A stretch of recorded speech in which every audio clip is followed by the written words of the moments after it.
कई बार कातिल ये भी सोचते हैं कि मैं कत्ल करके या जुर्म करके बच जाऊंगा या पुलिस को गुमराह कर दूंगा, या तो मुझे कोई भी पकड़ नहीं सकता। क्राइम करने से पहले वो कई बार यूट्यूब कई बार क्राइम की कहानियां भी सुनते हैं, बहुत रिसर्च करते हैं, फिर भी कोई ना कोई गलती उनसे हो जाता है। आज के भी ऐसे एक कातिल की कहानी आप लोग को सुनाने जा रहे हैं, जिसका पहला कत्ल होता है और पहले वो कत्ल करता है, फिर बाद में दिमाग लगाता है कि मुझे पुलिस से बचना कैसे है। तब वो उस लाश को लाके एक नहर में फेंक देता है कि बाद में पुलिस को ये लगेगा कि इसकी डूबने से मौत हुई है। सोच सकते हैं कैसा कातिल है। पहले तो मर्डर करता है, फिर बाद में लाके उसे नहर में नदी में डाल देता है। लेकिन कई दिनों के बाद जब पुलिस उस लाश को ढूंढ निकालती है, ढूंढने के बाद जब तफ्तीश करती है तो सच्चाई सामने आ जाता है। और सच्चाई सामने आने के बाद आखिर उसने उस लड़की का मर्डर क्यों किया था, क्यों ऐसा उसके दिमाग में प्लान आया कि मैं पुलिस को गुमराह कर दूंगा, पूरी कहानी में आप लोग को बताएंगे। उससे पहले आप लोग से रिक्वेस्ट करते हैं, अगर आप भी हमारे चैनल पर नए हैं तो चैनल को आज ही सब्सक्राइब, लाइक, शेयर, कमेंट करना मत भूलिए, ऐसी ही कहानी और सच्ची वीडियो सुनने और देखने के लिए। तो नमस्ते, आदाब, सत श्री अकाल। आज की जो सच्ची घटना मैं आप लोग को सुनाने और बताने जा रहा हूँ, ये घटना हरियाणा प्रदेश से शुरू होती है। वहाँ पे एक उभरती हुई कलाकार होती है, जो सिंगर होती है, जो गाना गाती थी, जो मॉडलिंग करती थी। इसका फोटो आप लोग साइट में देख सकते हैं। इसका नाम शीतल उर्फ सीमित चौधरी होता है। 14 जून को ये सीमित चौधरी दिल्ली से हरियाणा पानीपत पहुंचती है एक म्यूजिकल एल्बम का वीडियो शूट करने के लिए। और ये जो म्यूजिकल एल्बम रहता है, ये एक तवेले में शूट होने वाला रहता है, जहाँ पे भैंस वैंस गाय हुए रहने वाली रहती हैं।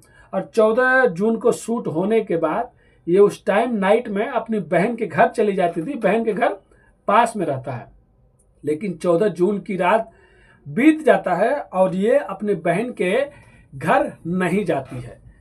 उसके बाद सुबह में बहन निकलती है, रात को भी ढूंढती है, बहन आ जाएगी। उसके बाद वो जाके 15 जून को लोकल पुलिस थाने में रिपोर्ट लिखवा देती है कि एक उसकी बहन है, जो जिसका नाम शीतल है उर्फ सिमी है, और वो इस जगह पे गई थी गाना शूट करने के लिए। और वो मॉडल भी है, चर्चित भी है, मशहूर भी है।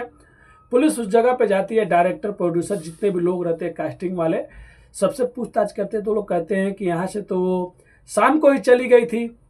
उसके बाद एक सीसीटीवी कैमरा चेक किया जाता है, तो उसमें सीमित चौधरी और उसके साथ में एक आदमी नजर आते हुए दिखाई देते हैं। देख सकते हैं आप लोग, वीडियो में दिखाई दे रहे होंगे। ये कोई और नहीं, वही लड़की है, और उसके साथ में एक और लड़का रहता है। उसके बाद पुलिस जांच कर रही होती है कि ये लोग आखिर में गए तो गए कहाँ। तभी पुलिस को सूचना मिलती है कि पानीपत के पास एक नहर में एक कार डूबी हुई है, और वहीं पे एक और आदमी जख्मी हालत में पड़ा हुआ है। वो भी पानी में गिर गया था, लेकिन कैसे भी बाहर निकल गया था। पुलिस मौके पर पहुंचती है। देख सकते हैं गाड़ी को कैसे भी क्रेन के माध्यम से गाड़ी को उस नदी से निकाला जाता है, नहर से निकाला जाता है। और जो आदमी उसके बगल में पड़ा रहता है, उसको तुरंत हॉस्पिटल में एडमिट कराया जाता है। बाद में पता चलता है कि उस आदमी का नाम सुनील है और वो एक होटल मालिक है। 15 जून को मिलने के बाद अब इधर सिमी की भी खोज खबर हो रही होती है, लेकिन 16 जून को जाके पानीपत से जो नहर गई रहती है सोनीपत में एक लाश मिलता है। पुलिस को फोन होता है, यहाँ की पुलिस भी जाती है, और जाने के बाद लाश बुरी तरीके से फूल गई रहती है। पहचानना मुश्किल हो गया रहता है कि आखिर में है कौन। लेकिन शीतल की गुमशुदगी का 2 दिन पहले ही रिपोर्ट लिखवाया गया रहता है। अब पुलिस जो शीतल की बहन होती है उनको बुलाती है, और बुलाने के बाद कहती है कि पहचानी है।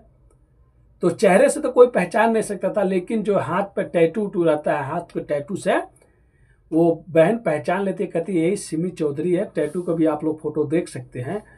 और उसके बाद वो लोग रोने पीटने लगते हैं। बात ये पड़ जाता है कि आखिर में इसके साथ में, और जब बॉडी निकाला जाता है तो गले पे भी मार्क रहता है, मतलब हथियार से मारा गया रहता है, और शरीर पे हर जगह भी तेज तेज हथियार से मारा गया रहता है, यानी कि अब ये कत्ल होता है। अब जो सीसीटीवी कैमरे में जो चेहरा, जो शख्स आदमी नजर आ रहा होता है, उसके बारे में पता लगाया जाता है। तो सिमी की बहन कहती है ये उसका बॉयफ्रेंड है। और कभी सिमी इसके ही होटल में काम किया करती थी और उसके बाद मॉडलिंग, इंस्टाग्राम पे कई लाख फॉलोअर्स, उसके बाद गाने शूट। और वो जो सुनील नाम का जो व्यक्ति था, जो होटल का मालिक था, वो भी इसके साथ में रिलेशन में रहने लगा था।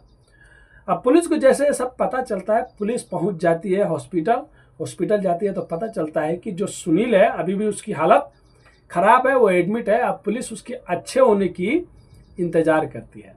अब जब कुछ दिनों बाद जब वो अच्छा हो जाता है तो पुलिस उसे उठाती है और पुलिस स्टेशन लेके जाती है, और लेके जाने के बाद उससे अच्छे से पूछताछ करने लगती है। अब जाने के बाद पुलिस जब उससे पूछताछ करती है तो पहले तो वो इधर उधर की बातें करता है, कहता है कि हमारी एक्सीडेंट हो गई थी और मेरी गाड़ी उसमें गिर गई थी। लेकिन जब पुलिस अपने तरीके से पूछताछ करती है, थोड़ा अच्छे से उसकी खातिरदारी करती है, तब सुनील टूट जाता है और सच्चाई बताने लगता है।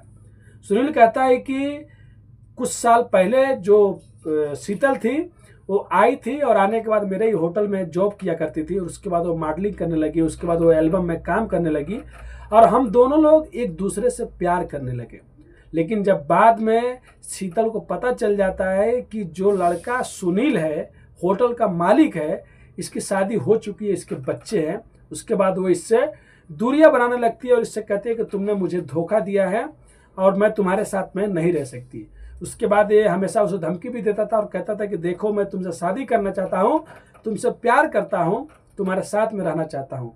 इसके वजह से अब जो शीतल रहती है वो इससे दूरियां बना के दिल्ली में या इधर उधर जाने लगती है। लेकिन एक दिन वो पानीपत आती है अपना एक एल्बम का शूटिंग करने के लिए, और इधर सुनील को पता चल जाता है। सुनील पहले से ही उसे इतना बार बोल दिया रहता है शादी करने के लिए, वो डर गई रहती है। इसके वजह से सुनील अब अपने कार में एक चाकू खरीद के रखा करता था। अब जैसे वो अपने शूट पे आती है, सुनील भी वहीं पे पहुंच जाता है, और पहुंचने के बाद जब वो सुनील को देखती है तो डर जाती है, फिर कहती है कि यहाँ पे तो ज़्यादा लोग हैं, यहाँ पे वो कुछ नहीं कर सकता है। लेकिन सुनील जाता है और जाने के बाद शीतल से कहता है कि देखो, मैं बदल गया हूँ, मैं शादी उदी की बात नहीं करूँगा, चलो मैं तुमको तुम्हारे घर पे ड्रॉप कर दूंगा। अब शीतल उसकी बातों में आ जाती है और उससे क्या मालूम रहता है कि इसके दिमाग में क्या चल रहा होता है। उसी टाइम शीतल के साथ में ये जा रहा है, आप लोग वीडियो में देख सकते हैं, जब उसको ड्रॉप करने के लिए बोलता है और शीतल इसकी बातों में आकर गाड़ी में बैठ जाती है। कुछ दूर गाड़ी लेके जाता है और गाड़ी लेके जाने के बाद फिर से वही बात करने लगता है शीतल से कि देखो, मैं तुमसे प्यार करता हूँ, तुम्हारे साथ में रहना चाहता हूँ, तुमसे शादी करना चाहता हूँ। शीतल फिर कहती है, देखो, तुमने तो पहले मुझे धोखा दिया, तुमने बताया नहीं कि तुम्हारी शादी हो चुकी है और मैं तुम्हारा घर बर्बाद नहीं करना चाहती हूँ, मेरे से ये सब नहीं होगा। क्या तुम इसलिए मुझे बैठा के लेके आए थे, फिर से तुम ये सब कर रहे हो? उसके बाद इन दोनों में और ज़्यादा बहस होने लगती है। उसके बाद सुनील को गुस्सा आ जाता है, चाकू निकालता है और जो शीतल रहती है उसके ऊपर वार करने लगता है। शीतल बचने के लिए चाकू भी पकड़ती है, जिससे उसके हाथ भी कट जाते हैं। उसके बाद ये उसके गला काट देता है, जो मेन घातक होता है। उसके बाद वो गाड़ी में ही दम तोड़ देती है। अब जैसे गाड़ी में दम तोड़ देती है, अब उसको कुछ समझ में नहीं आता है सुनील को। अब वो सोचता है कि मैं क्या करूं, और उस शीतल की लाश को रात को कार में लेके घूमता रहता है। 12 बज जाता है, फिर उसके दिमाग में एक आइडिया आता है। पानीपत का एक नहर होता है, एक नदी होता है, वहाँ पे जाता है और जाने के बाद शीतल की लाश को निकाल के उस नहर में फेंक देता है कि इसकी लाश कहीं चली जाएगी, मिलेगी नहीं। फिर अपने आप को भी बचाना रहता है। उसके बाद ये अपने गाड़ी में बैठता है और गाड़ी को पानी में, नहर में कुदा देता है। कुदाने के बाद ये एक अच्छा तैराक रहता है, निकल जाता है। निकलने के बाद खुद पुलिस को ये फ़ोन करता है कि इसकी गाड़ी का एक्सीडेंट हो गया है। उसके बाद पुलिस आती है और इसको 15 तारीख को हॉस्पिटल लेके जाती है। यानी कि 14 तारीख की रात को ये मर्डर करके शीतल की लाश को उस नहर में फेंक देता है, और 15 तारीख को सुबह सुबह के टाइम में जब ये मतलब फ़ोन करता है तो पुलिस आके इसको, गाड़ी को निकालती है, देख सकते हैं, और इसको हॉस्पिटल लाके एडमिट करती है।